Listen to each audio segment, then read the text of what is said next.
हाँ आज व्यस्त हैं सर।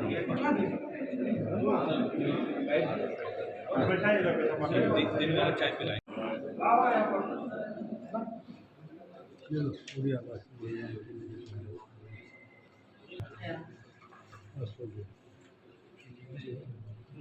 चलिए ना जी, पकड़े हुए हैं तो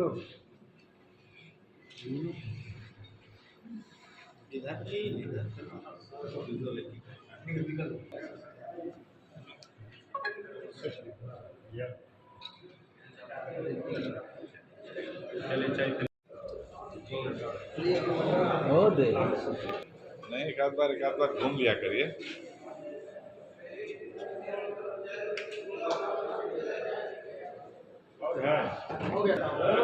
रिदम मत तोड़िए।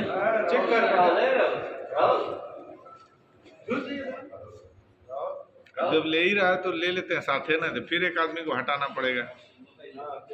ये अखबार वाला पूरा दिखाएंगे। अब ले आइए मेहमान का। जैसा कि आप लोगों को जानकारी है कि विगत कुछ महीनों से हम लोग लगातार जो चाईबासा जिला का कोल्हान क्षेत्र है उसमें प्रतिबंधित नक्सली संगठन भाकपा माओवादी के विरुद्ध लगातार अभियान संचालित कर रहे हैं।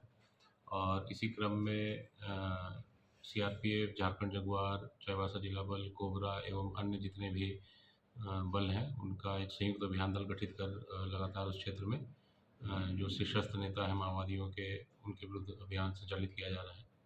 इसी क्रम में कल हम लोग को एक सूचना प्राप्त हुई थी और जिसमें कि ग्राम होसीपी जो टोंटो थाना अंतर्गत है उसके समीप कुछ जन मिलिशिया कमांडर और उनके 10 सदस्य वहाँ प्रवंशील थे और जिसके क्रम में हम लोगों ने एक विशेष अभियान दल गठित कर वहाँ छापामारी की। छापामारी में 3 लोगों की गिरफ्तारी हुई है जिसमें होसीपी निवासी देविया पूर्ति उर्फ लेगे से जुड़िया बहंदा और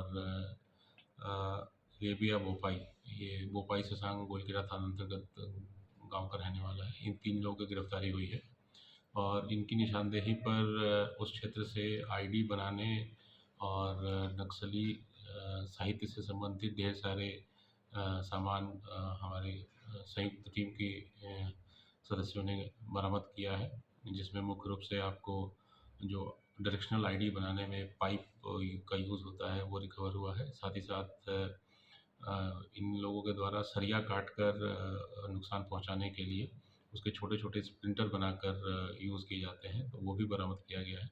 और नक्सली साहित्य की ढेर सारी चीज़ें इस पूरे अभियान में बरामद की गई हैं। पूछताछ के क्रम में इन लोगों ने पूर्व के ढेर सारे कांडों में अपनी संलिप्तता स्वीकार की है, जिसमें मुख्य रूप से आईडी लगाने और आईडी के सामान को इधर से उधर पहुंचाने में इनकी सक्रिय भूमिका रही है। जो बड़ा जामदा थाना अंतर्गत मार्च के महीने में मैगज़ीन लूट की घटना घटित हुई थी उसमें भी इनकी संलिप्तता रही है। साथ ही साथ विगत माह में जो एक ट्रैक्टर को लक्षित करते हुए इनके द्वारा आईडी ब्लास्ट किया गया था जिसमें एक ट्रैक्टर का संचालक की मृत्यु हुई थी, उसमें भी इनकी संलिप्तता रही है।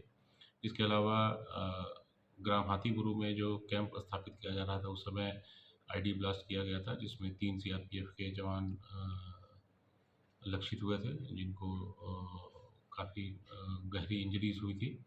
और उसके अलावा उस क्षेत्र में अन्य जगहों पर भी इनके द्वारा आईडी लगाया गया था और जिनके निशानदेही पर और जो भी पूर्व हम लोग को सूचना प्राप्त हुई थी उसमें आईडी को बरामद किया गया है। और इनके आधार पे इन जो भी पूछताछ में बातें प्रकाश में आई हैं उस पर अभी भी अभियान संचालित किया जा रहा है।